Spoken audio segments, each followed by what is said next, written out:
What's up, everybody? Welcome to an episode of the Alternative Blacks podcast. I am your host, Tyler Washington. I'm Chris Kissinger, who is also a host. I am not just the only host. Why do I always make it sound like that? Whoops. I want to thank everybody on Patreon who supports the podcast for your commitment to the show. We truly appreciate it. Can't do it without you. If you would like to subscribe, check out the description wherever you're listening to this podcast. There should be a link somewhere. Ooh, but this will be on YouTube, so check out the link below. All right, so today we're going to be talking a little bit about capital punishment, the death penalty, everything that's going on within the U.S., everything that Trump's trying to push forward in the end of his lame duck presidency. So that's a lot of fun. But before we get into any of that, right, what you drinking? I'm going to be sipping lightly if I finish it. Due to illness, if you weren't on the live yesterday. To Bell's Official Hazy. There we go. Bell's Official Hazy IPA. It is, it the description wraps around half the can. I wasn't expecting that.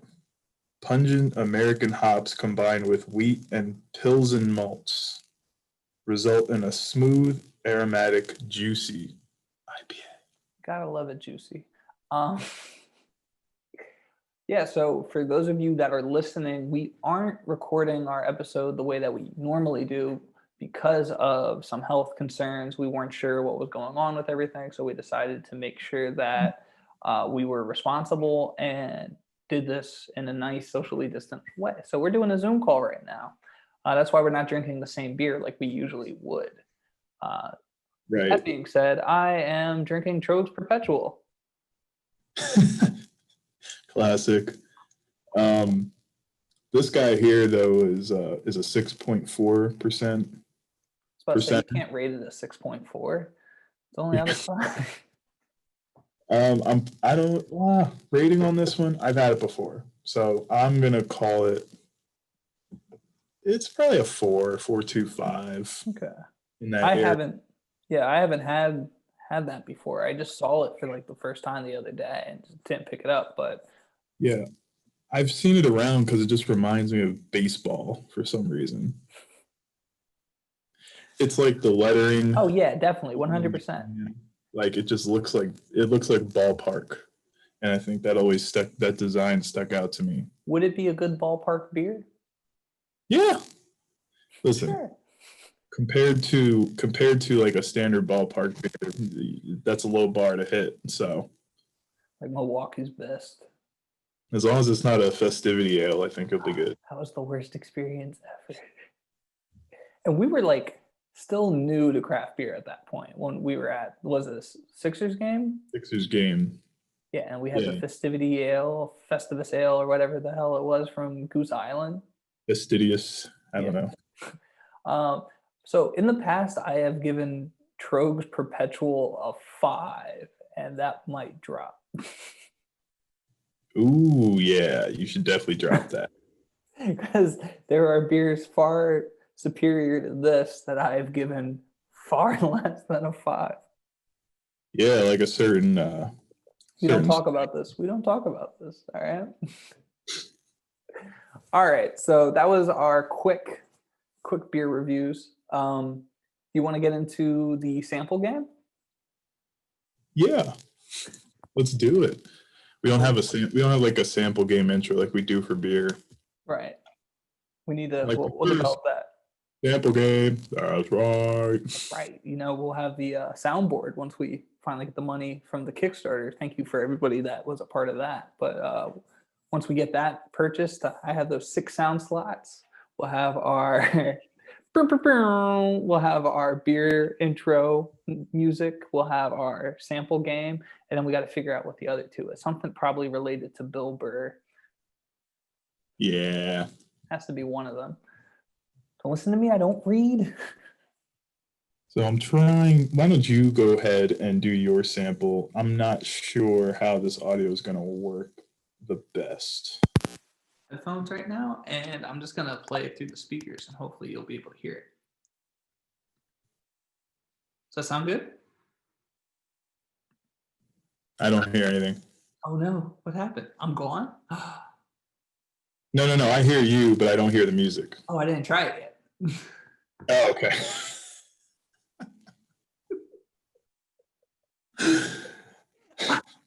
I thought like my whole audio, I thought you were just watching me go. No, nothing like that. Okay, here we go. So this is from an artist called San Juan Sunset. The song, oh no, I'm sorry. That's the song. San Juan Sunset. It's been a long day, guys. Is the song. The artist is Deodato. This is from a 1978 album called Love Island. So here we go.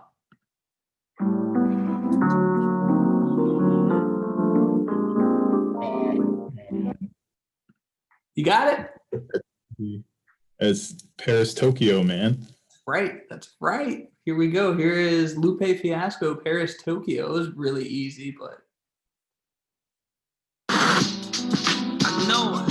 I know, but I gotta get up out of here, you know? I gotta go pay these bills. I got a show to do, you know? One time for your mom. So that was for your mom.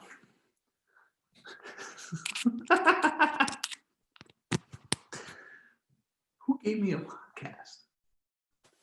Who did give you a podcast? So my sample is from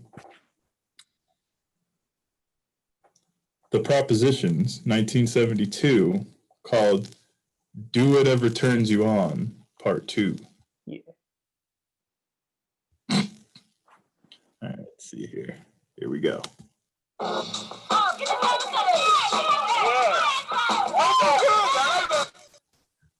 Oh, I know it. I knew it was going to be Lupe Fiasco, but You didn't. yeah. Why would you know that? Because it's the anniversary of the album. Is it The Coolest? No. Is it? No. Gold Watch? Yes. Okay. Old Yeah. Watch. There it is. I was there. I just couldn't.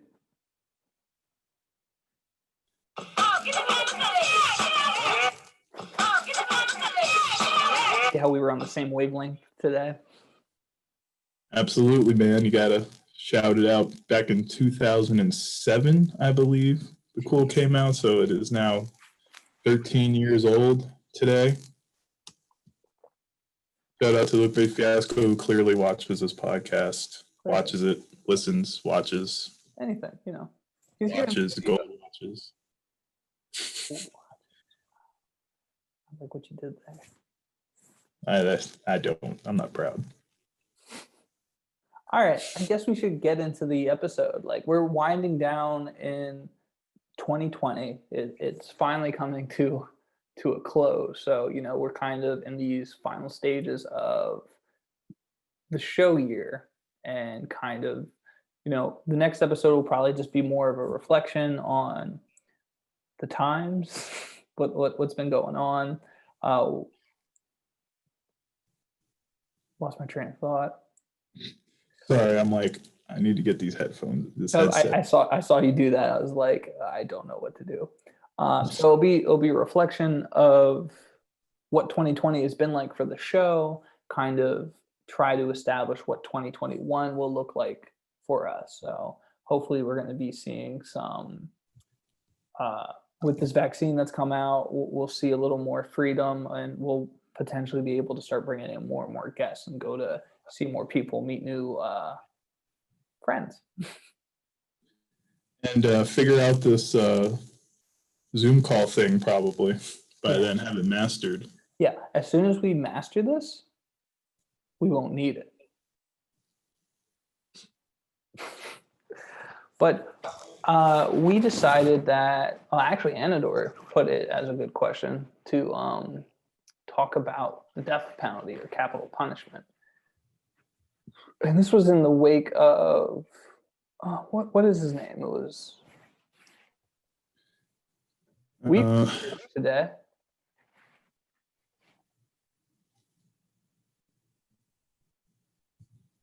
there's always so many names of everything. It's just like Okay, that's what I thought. Brendan Bernard, right?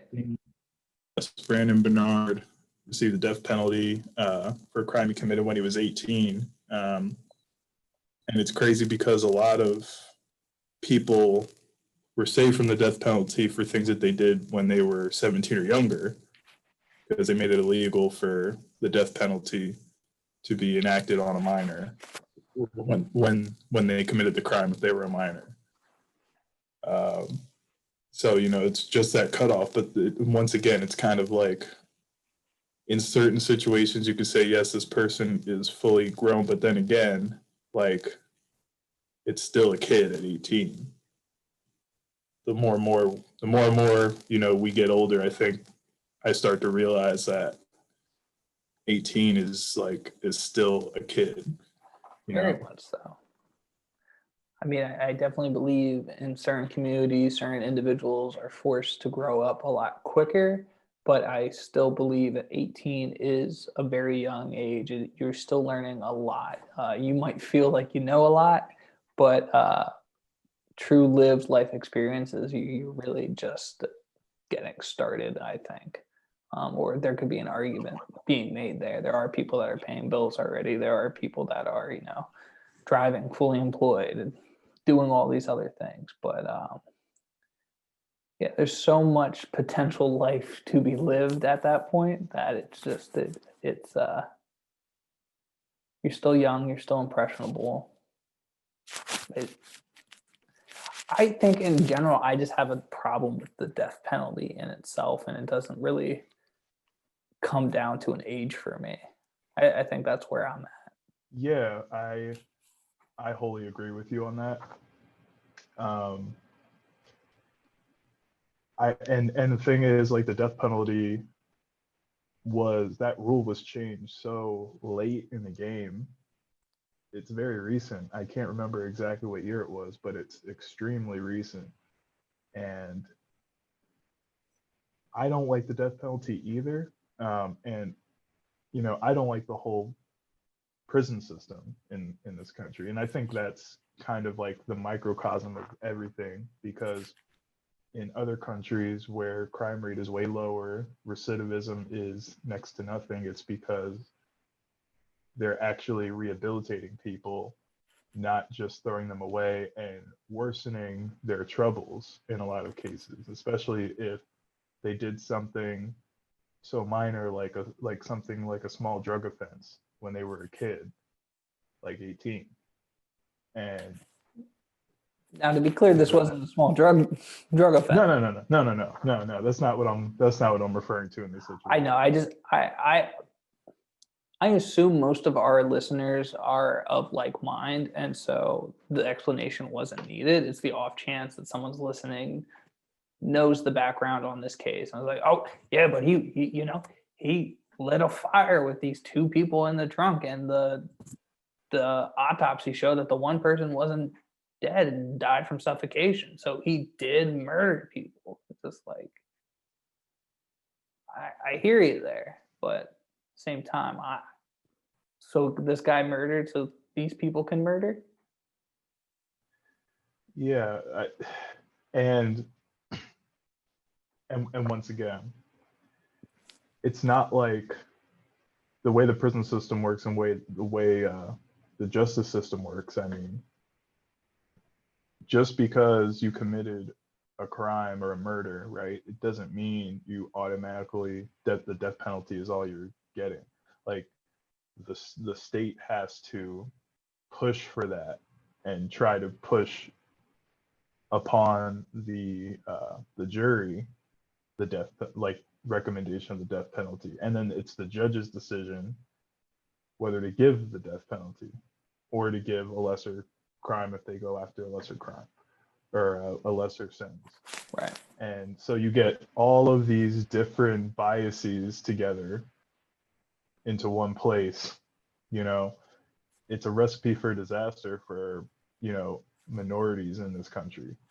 That's for sure. Like, you have to look back when a lot of these systems were put into place, when you had these trials by your peers and everything like that. And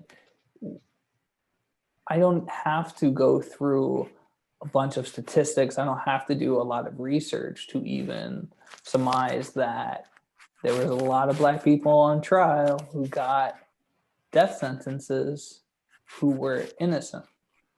You know, Emmett Till got a death sentence by an out of court jury, you know, so to speak. Right. So there is this history of justice being taken into people's own hands in whatever way they feel is appropriate. And I think one of the things that Anador put in the show notes was this question on ethics and where does this lie in terms of the justice system? Like, how ethical is it for a government essentially to murder people? Like, I'm not even just talking about wars at this point. Now I'm talking about, like, you've gone to trial, you've had your day in court, and we decided that, you know, we're going to take somebody's life. Yeah, and it comes down to, you know, how much is a life worth to you, you know, not like the ambiguous you. Right. And, you know, a lot of the people that are for it are, as is noted here, even it's the old eye for an eye kind of thing. You took someone's life, you get your life taken. And, you know, it's a little barbaric, it's a little draconian, as they would say. But yeah, I got the dictionary out today. And you know what, it clearly doesn't deter people. I don't think it's a deterrent. And I think we've harped on this before in terms of, you know, what is this actually doing for our society? Because for one, how many actually deserve to be there for just by the letter of the law? You know, how skewed is it? For one, that's part of the ethical question.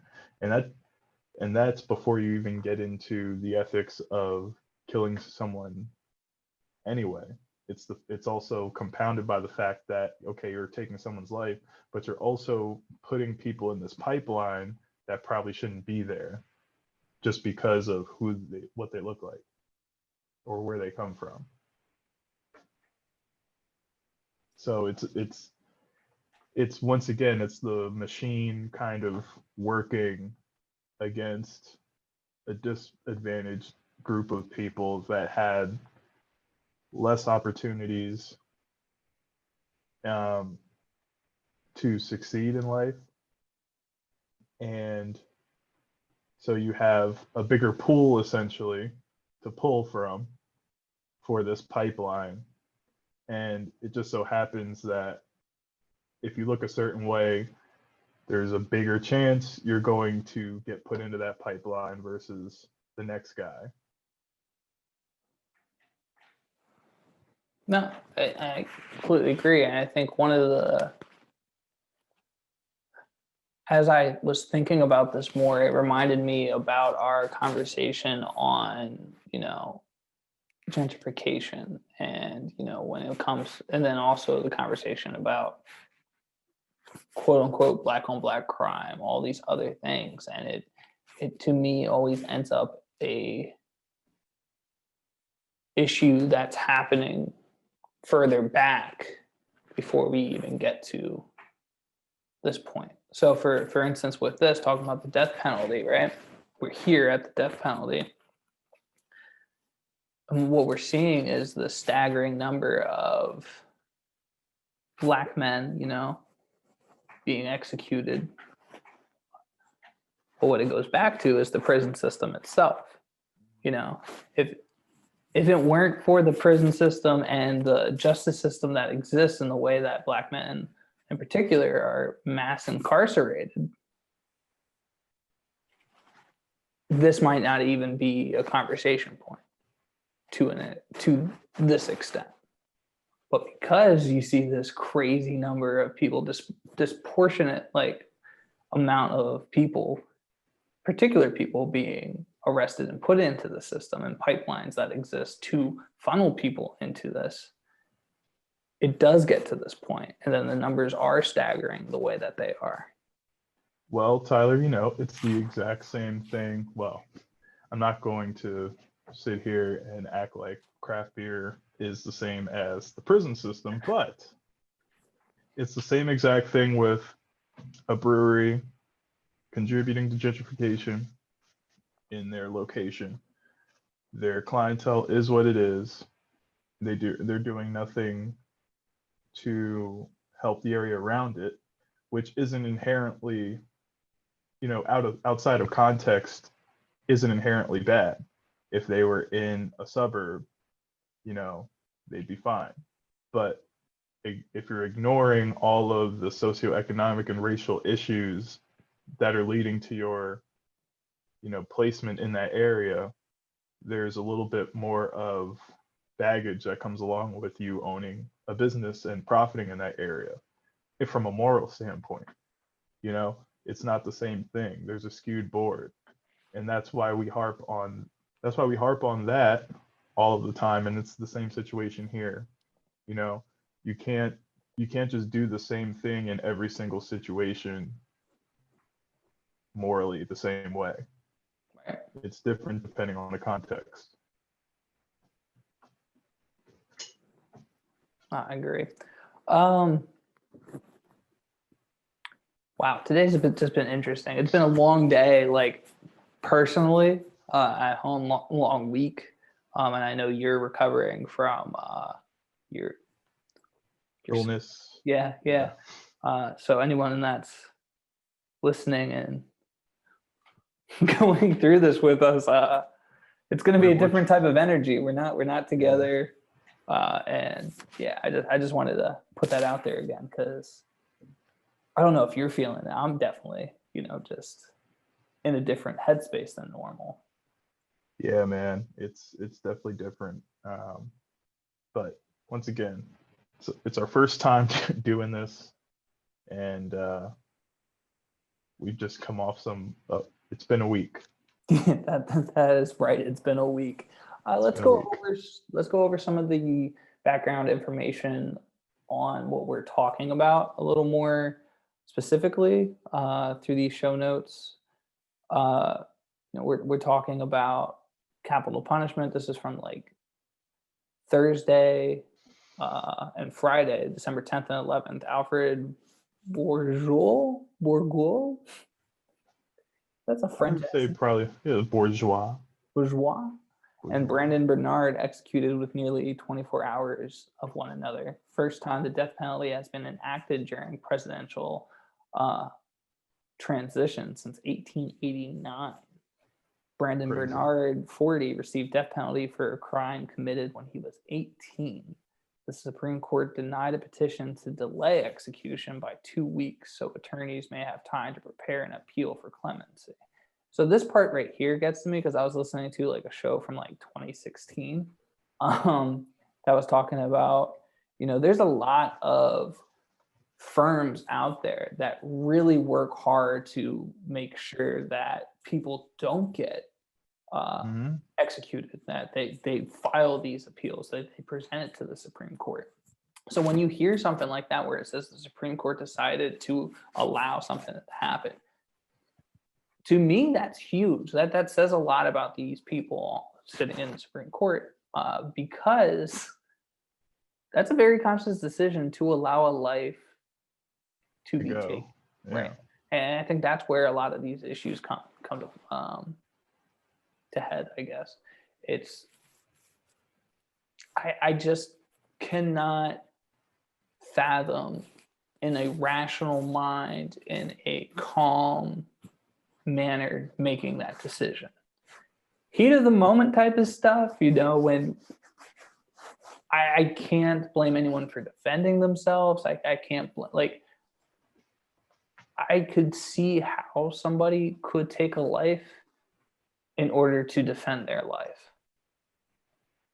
I just can't see many situations where I would be like, you know what, let me put the needle in. Yeah, and with the Supreme Court, it's crazy to deny. They didn't deny the appeal. They denied a petition to give time for To the appeal. appeal. Right. To appeal.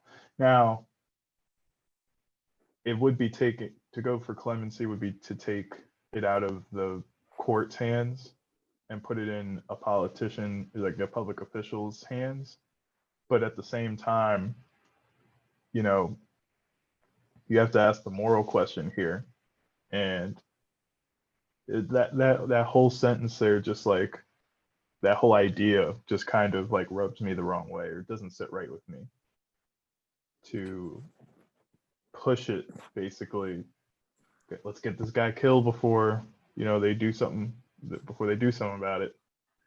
And that's what that and that is what all of this shit feels like to me.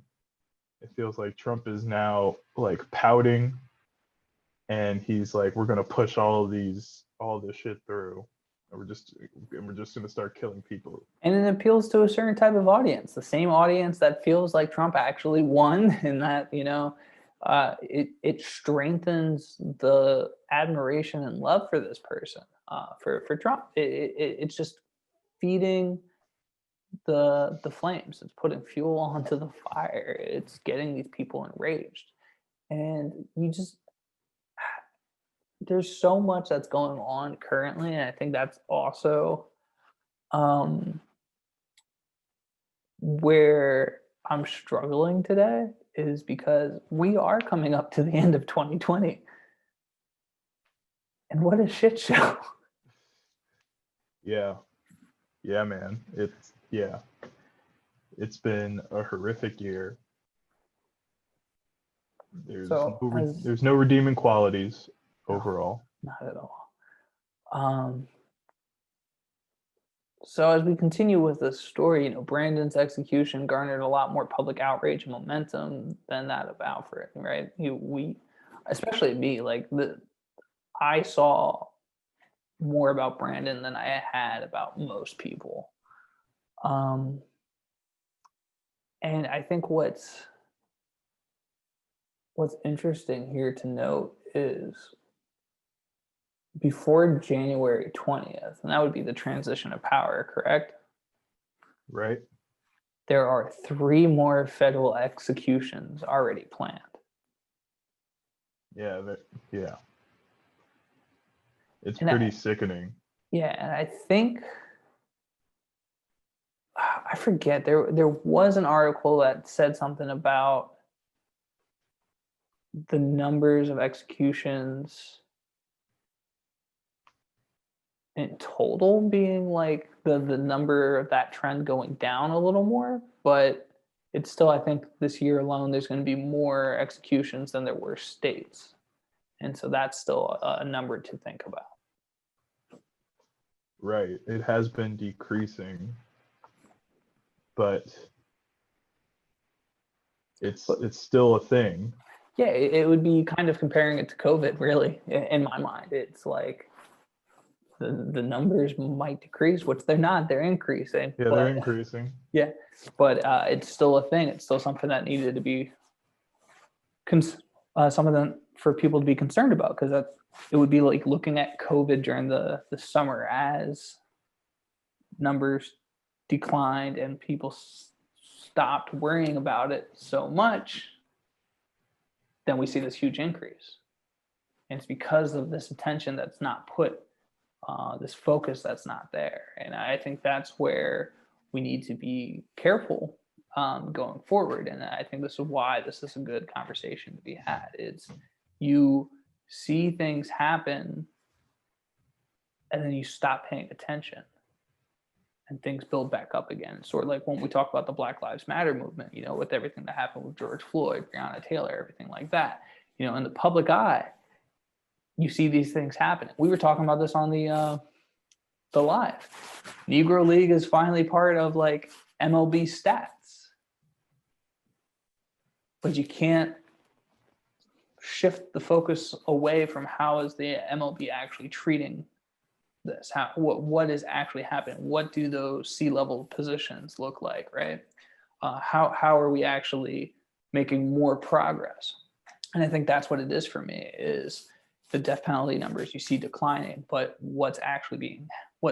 Because to be completely honest, in my mind, I'd rather see that number at 0. Like,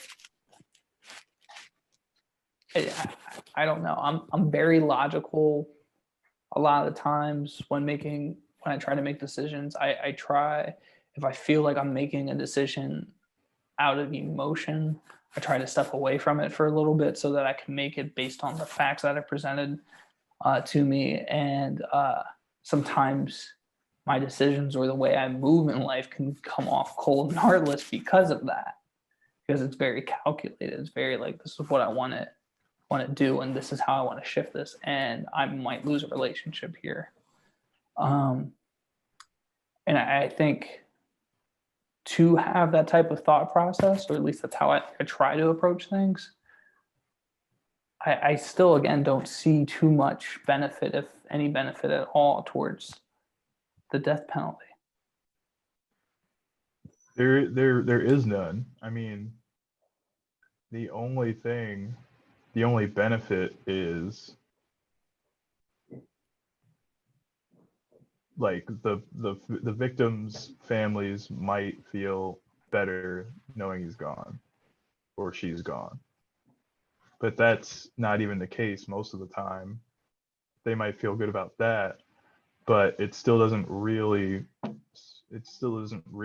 make up for the loss, right? And so then it just comes back to that old school eye for an eye thought. And it's pretty self-destructive to think that way, to go through life thinking that way. And in the sense that you're going to burn a lot of bridges, you're going to always have your guard up, and there's an edge that's always going to be there. And when you live your life that way, you're kind of opening yourself up to a lot of stress, a lot of issues. And in the case of, say, a country like that, you're going to open yourself up to a lot of civil unrest because of that, because people aren't actually happy. Yeah. Oh, it just reminded me. I don't know what exactly you said that reminded me, but when I was talking about, the MLB with like Black Lives Matter movement, with all these other things, how you see something happen and everything kind of dies down a little bit and then stuff pops up again. I think what we're going to see come January 20th is Biden's going to take a hard stance on a issue and not really address some of these underlying things that are a concern. So, maybe he'll be able to handle this COVID situation a little better, which it's hard not to handle it better than the current government and the administration. But what really is going to change? What do you think Biden actually will do in terms of, you see this mass push and increased pressure from Trump for these like federal executions, and this like last hurrah that he has going on here as this transitional president. Biden gets in office, what do you think anything changes? Do you think there's a big change in the system? Is there any big reform in sight? I don't think so. Once again, choosing Biden was like, how do I put it? It was like we were getting hosed, much like our former generation, right? We're getting hosed, and then we get taken from the hose and get put in front of a flamethrower for 4 years. And now it's like, well, we could stay in front of the flamethrower, or we could get back to being almost drowned by this hose. I'm going to take the hose. Right. So So you're saying that Joe Biden is a hose? no, I'm not calling Joe Biden a hose. Sort of. I guess I am. In this analogy, basically, we have the flames on the surface being put out, but all the underlying damage that happened is going to remain. It's still a powder keg about to like blow. Yeah, I just thought of that too, because you still have the burns. All the underlying issues are still there. So it's up to us to continue to push and address these issues. And I think a lot of the people who were like, well, why would you vote for Biden? We don't like Biden. And it's like, it's not about not liking Biden. It's more about the damage Trump is doing. And that's a good point to make if we're going to say we did our job once Biden's in office, and that's it, and everything's hunky-dory.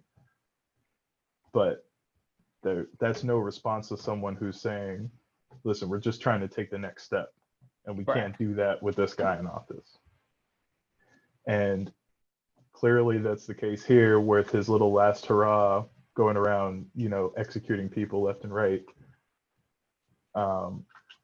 It's so infuriating, because it's like he's literally just trying to put numbers up. You know what I mean? So that he's going to gloat for the next 4 years about all these people he's executed. And he's going to come back in 4 years and try to run again for a second term. He's already asking for it. Yeah. People for it. And the amount of callousness and self-centeredness it takes to fan your own ego with other people's lives, it's crazy. It is. And I think going back to like the ethical part of it, and the one thing that stands out with the death penalty or capital punishment, especially in America, is we have built into the like Constitution, I believe, about cruel and unusual punishment, right? And so I was listening to a podcast from like 4 years ago or something like that spoke on some of the issues revolving around lethal injection. And I didn't want to necessarily bring that up right away because I wasn't sure how much of that still held up. However, I'm looking at deathpenaltyinfo.org, and it still seems like whenever it's a 3-drug protocol, I guess you can have anything from 1 to 2 to 3 drug protocol is pretty much your norm. And these are the 3-drug step that exists. Most 3-drug protocols use an anesthetic or a sedative, followed by a drug to paralyze the inmate, and finally a drug to stop the heart. Now, the first one and the last one, right? Anesthetic or sedative. So this is so that, it's not really felt, and then the last drug to basically do what it was supposed to do in the first place. It's the second part that was really troubling to me. It was the drug to paralyze the inmate. And essentially what this does is it's a contingency factor. It's the backup plan. Because if drug 1 doesn't work, where the sedative doesn't work, drug 2 provides the appearance of drug 1 working, meaning the pain is there. The reaction internally is there, but on the surface for those watching, it's not apparent. So the mind, more likely than not, is screaming, holy shit, what is fucking going on? There's all this pain. But because of that second drug, you can't respond in any type of Exactly. And that's exactly what I forget where I've heard this, but I've heard this before, and it's the fact that that sedative, that what was it, anesthesia or way. yeah, I think so. Yeah. the first, like, that sedative doesn't always work. Right. So when it doesn't work, you're now paralyzed, and they said that that last drug is supposed to kill you. Like, it feels like needles are like coursing through your veins, and like everything stops, and you can't, and you feel all of it, but you can't respond because you're paralyzed completely paralyzed. You can't move your mouth, you can't breathe either. If you're paralyzed, your lungs are paralyzed, so you're suffocating, and then the third drug hits. So that paralysis drug is killing you too. Together, it's stopping your, I think it stops your heart from beating, and it stops your lungs from breathing. So, you know, they talk about lethal injection not being cruel and unusual, and really the only reason why people think that is because it doesn't look as crazy as Electric chair. putting someone in the electric chair or a firing squad, which was the other idea. And it's crazy because all of this stuff sounds horrific to any person outside of the context of capital punishment. But put it in that context, and it's like, well, maybe this one is good. And it's like, even like the firing squad is horrible because they they try to give people blanks, and only one person has like the real ammunition. But it's like, okay, none of you know, so you're either getting desensitized the more you do this, or you could still get the negative feelings of, I just killed someone. It's and how violent is that, to be shot down in that way.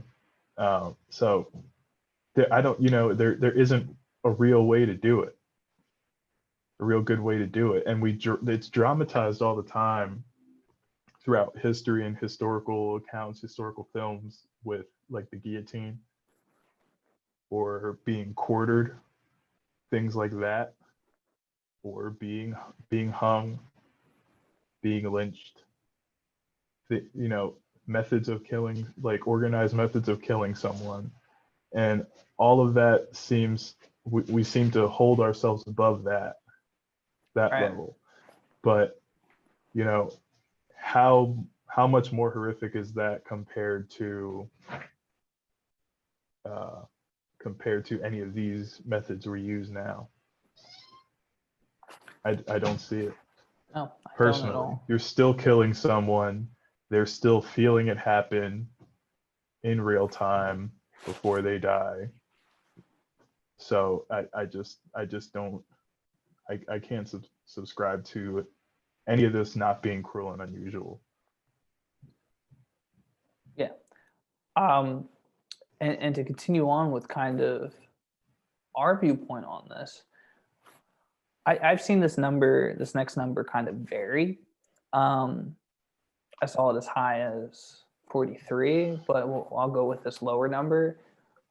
The acceptance of the death penalty is subjective, right? Because I guess around 36% of Americans favor capital punishment as of 2019, based off of the deathpenaltyinfo.org national polls and studies.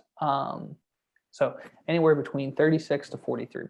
Now 36 seems much lower, 43% when you talk about it a little more, I mean, that's essentially, half.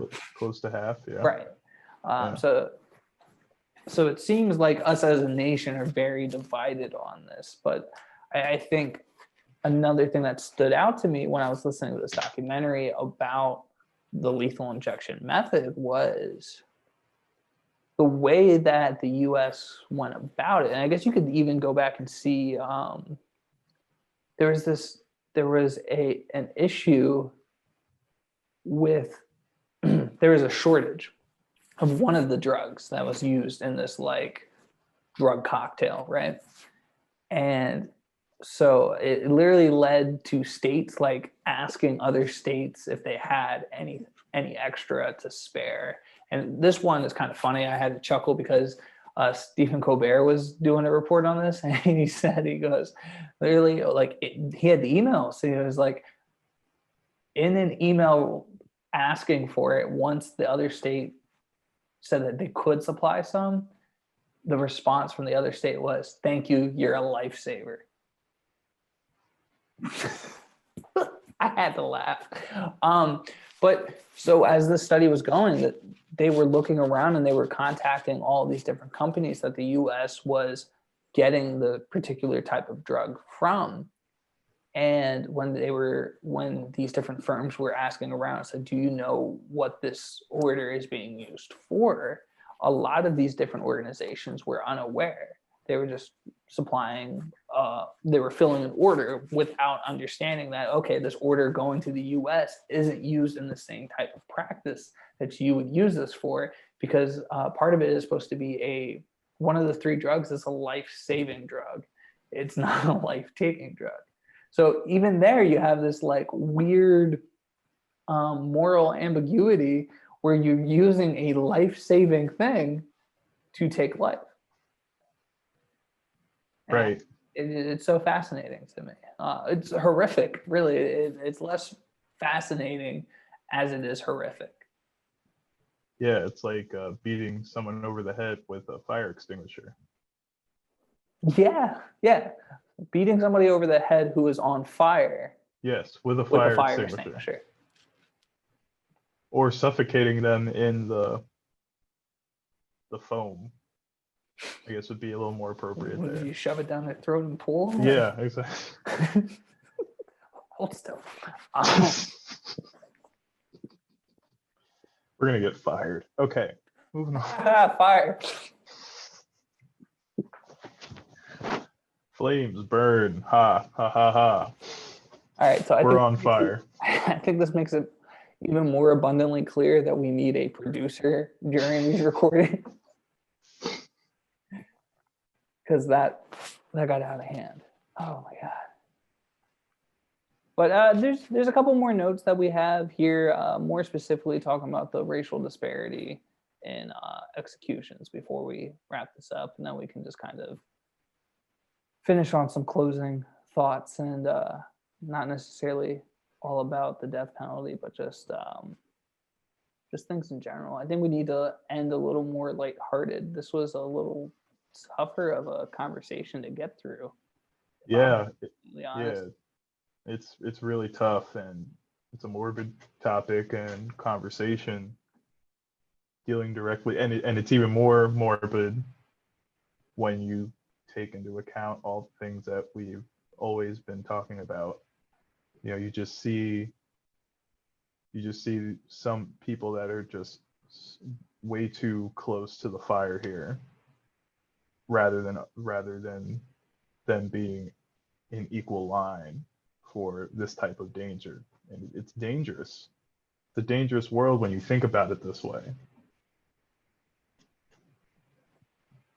Oh, it is. We talk, I see a lot of people commenting on social media as of late because of COVID, with like, you take a chance of dying every single day you walk out of your house. You can't let fear control you because blah blah blah, right? This whole concept behind it. And a lot of times the same people that are saying these type of statements, I don't think truly grasp the complexity of a lot of issues. And I think that's the real issue at hand, is like, yeah, when you step outside, you always have this risk of X. But what if your risk of X was, multiplied by Y, sheerly because you were born Black, right?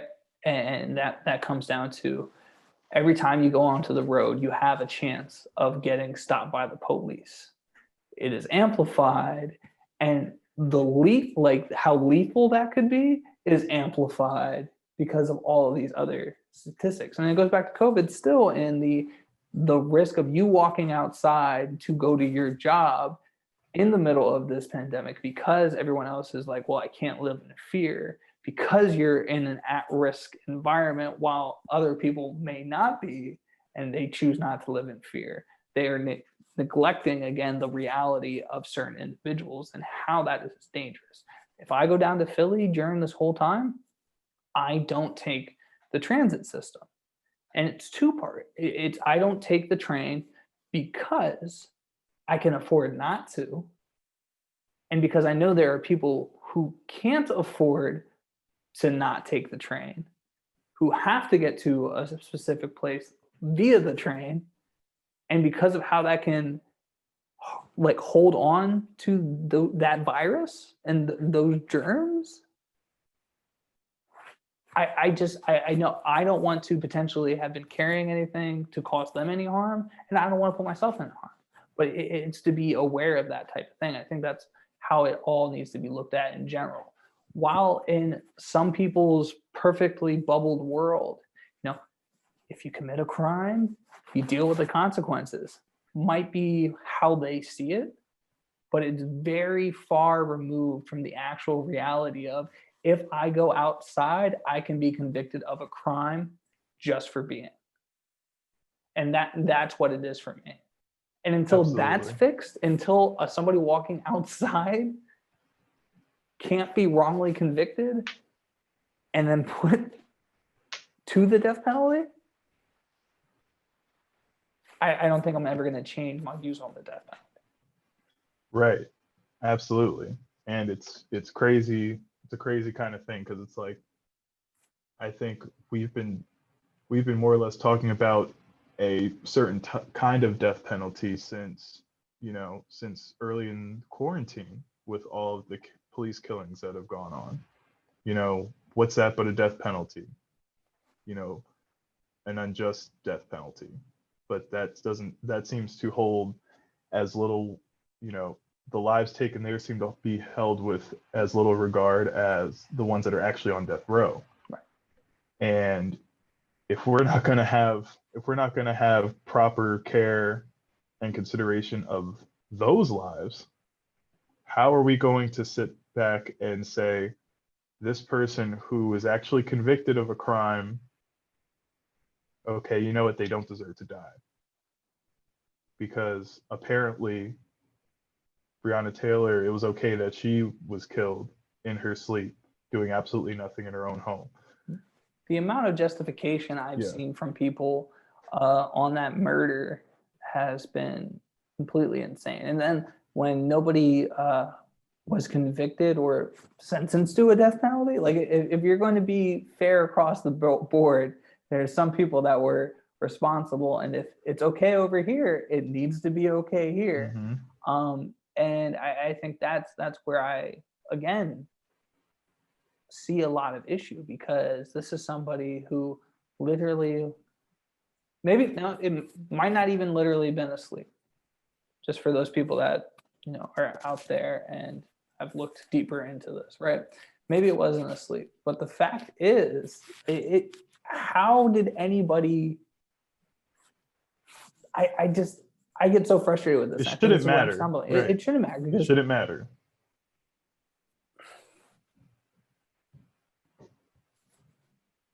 No, you know what? I don't have to justify my side on this. It's been too long already with what has happened. Everybody has the research in front of them.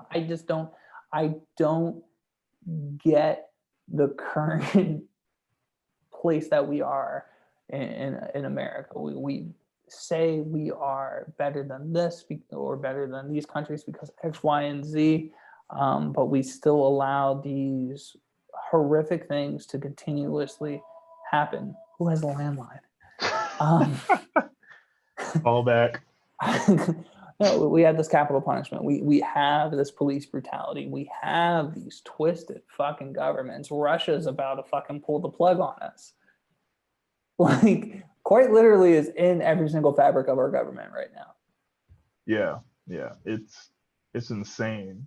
And that's a whole nother topic, the goings on over there. Yeah. But so quickly, let's look at some of these racial disparity things. Let's go talk about some of this information. So 1,429 persons have been executed since 1976. And though Black Americans account for 13% of the total population, they constitute 35% of those sentenced to death. And see, this is where that compounding of data really exists for me, because you look at Americans counted for 13% of the total population, 35 are sentenced to death. I think the reason you see this number kind of inflate is, we talked about this before. I don't have the number in front of me now, but what is that number of Black Americans that actually fill the prisons, And that is a lot higher than 13%. So when you see that type of number, it's a little more comprehensible why 35% of those are sentenced to death, right? Right. I don't think the amount in prison is comprehensible. I think that means that there is a lot of reasons as to why intentionally Black Americans are put into prison. I think the number of those sentenced to death is understandable only by why the number is so high, because of that fact. Agreed. Yeah.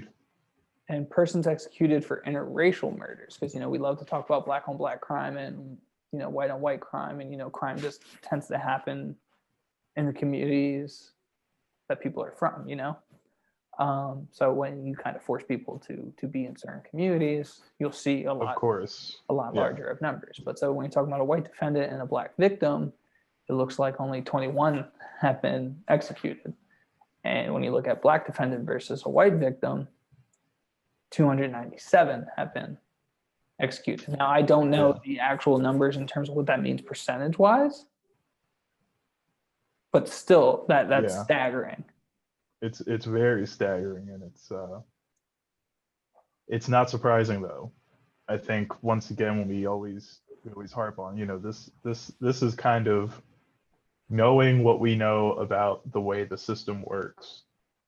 This is just another one of those stats that just kind of puts it out there like, yeah, the system is not working for us, and here's another reason why. Add it to the long list of who knows how many countless other statistics, facts, things of that nature that you can add this to about why the system isn't working for us. Yeah, 100%. So do you have any last thoughts? I guess we should kind of, I don't know if there is a wrap up. This is one of those where I feel a little more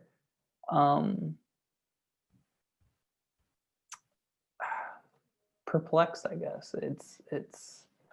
I think it goes back to, you can't solve these death penalty things right away, or there would have to be a very big Supreme Court decision in order to prevent this, in my mind, or some lawyer's gonna have to do a fucking bang up job of putting some sort of defense to finally convince somebody that it's cruel and unusual punishment the way that it's currently being imposed. So I think for me, at least, it comes back to kind of the things that I said earlier in this episode. You need to rethink what the prison system looks like, and you need to rethink what the justice system as a whole, especially the police. So until those two are completely taken down, created to be something different that actually works and can be implemented properly, I don't know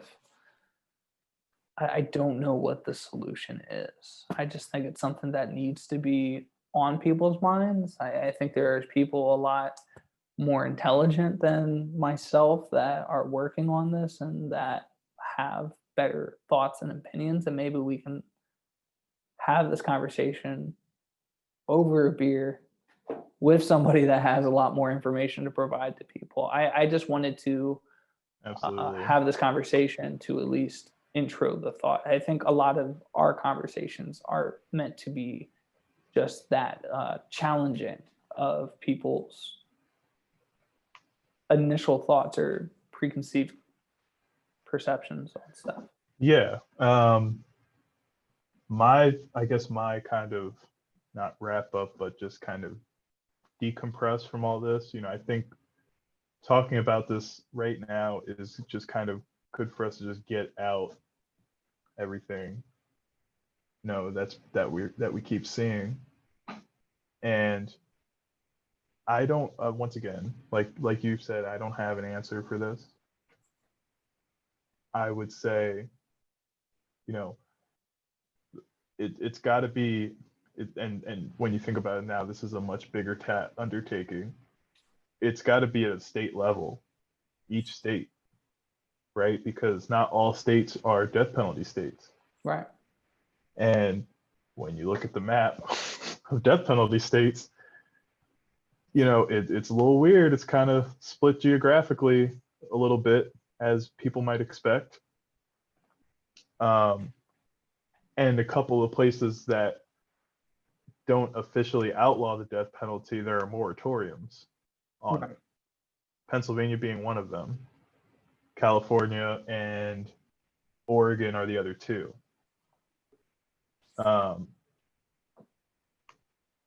So we're kind of in this situation where, the way that the government is structured from the top down, it gives states, people love the term states' rights depending on where you are, right? Yes, sorry. But states, yeah, states' rights have always been a thing. Trust me, they weren't taken away from anyone or any bullshit like that. And this is a clear example of that, right? Yes. Capital punishment is a state-to-state issue. So my thought is we have to go state to state, wherever you are. You have to look into what is it going to take in your state to pass some legislation.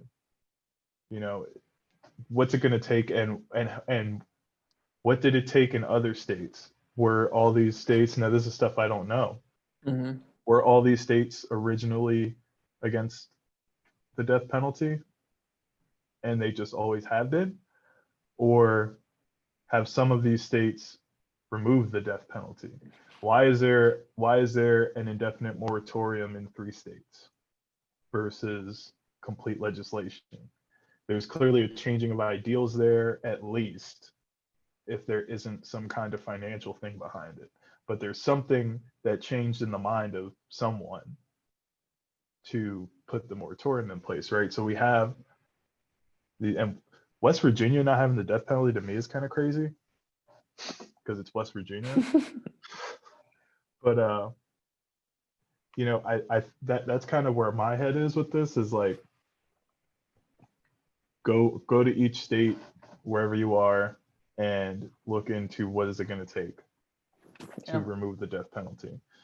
I think that's kind of at least grasping how it could possibly happen. It's not like that's the answer, but if I see it happen, I could see it happen where it starts falling state by state in different places because of one thing or another. But I agree, it's something that has to go, and there's really no big benefit to it. You're looking at me like I need to stop. No, I'm just, it's a lot on my mind. It's You're giving me the Chris, come on. Oh no, it's just, I had a lot of tangent thoughts running through my head at the same time as you were talking. So it was just me trying to process. So this might be fucked up, but this last question to kind of end the episode. Oh God. What's the last meal look like?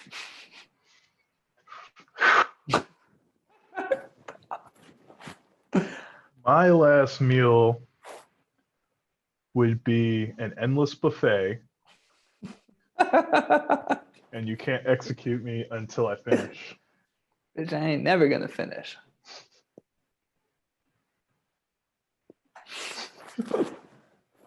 I've been told I'm supposed to chew my food for 2 minutes before I swallow. Before I swallow. Be here a while.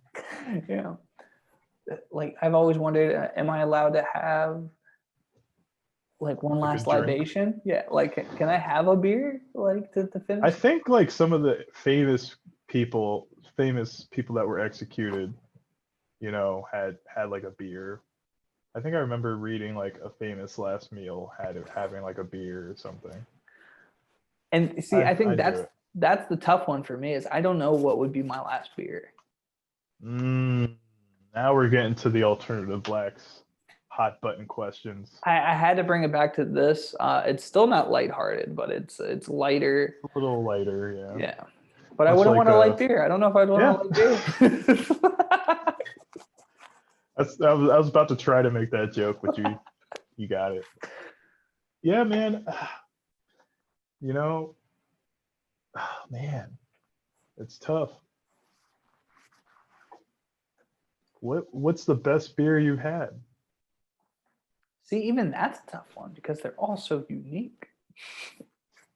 You know what it is though? I think at that point, it depends because Oh, would I want something would I want something like crazy delicious, but it's like completely rich and, you know, crazy out there flavor because it's just like a big punch to go out on, or do I want something nice and drinkable to, you know, to just smooth it and enjoy? I found the answer. I want Brewmeister Snake Venom because it is bottled at 67.5% ABV. And I don't want to even know how much that costs. Hoo boy. Hoo boy. Man, that is nuts. Do you just look up most Probably. alcoholic beer? Yep. Would you go to Untapped and hit filter by ABV I just Googled. on all? Google. $76 per bottle, which, That's per not like, per- but it's per like 12-ounce bottle. Whereas like, you know, you're looking at the Sam Adams Utopias and that's like a $210 bottle, but I think it's a lot more. Isn't it like a 20 ouncer or something? Then maybe it is high. Like, so I don't know if it's about it being more expensive or just being more like, fuck it, I'm not paying for it.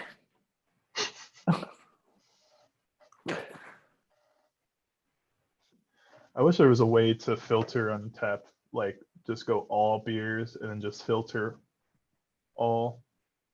Next time we have them on the show, we'll have to discuss that with them. Yeah, we need to make some big changes over there in Untapped. Yeah, we'll head down to North Carolina. No worries. All right. Oh, quick while we're wrapping up. Yeah. Untapped, I got an email today from Untapped.